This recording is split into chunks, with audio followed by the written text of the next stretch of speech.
people think that dating girls or meeting new girls as a sperm donor is super, super hard, is super tricky. But let me tell you, it's not really.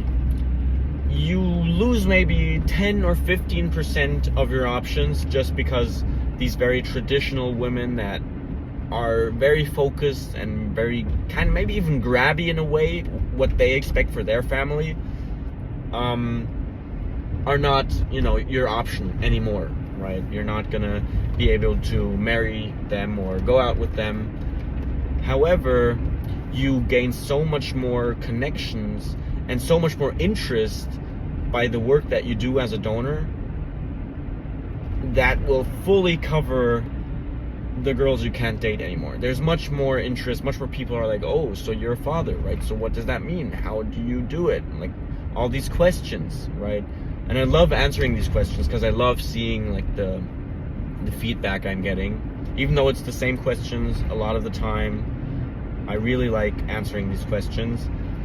And I just wanted to share this because I believe a lot of guys out there who would make great donors are afraid of being a donor because they think they won't be able to find a wife or a girl anymore if they are a donor.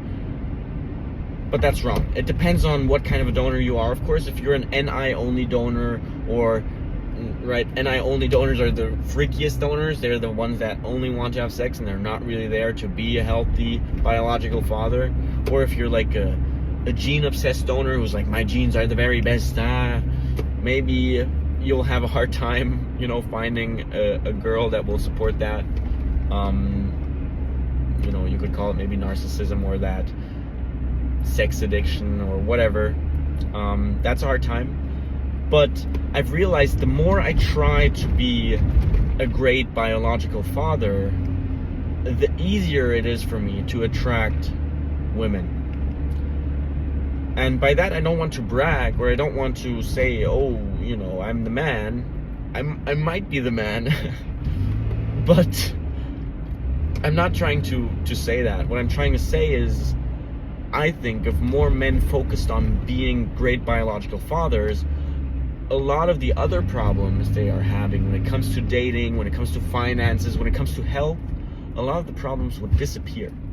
Jeez, just stopping here. People that are not, people that can't drive, they obviously won't disappear, but you will always have problems, but your problems will change, and that's what we want.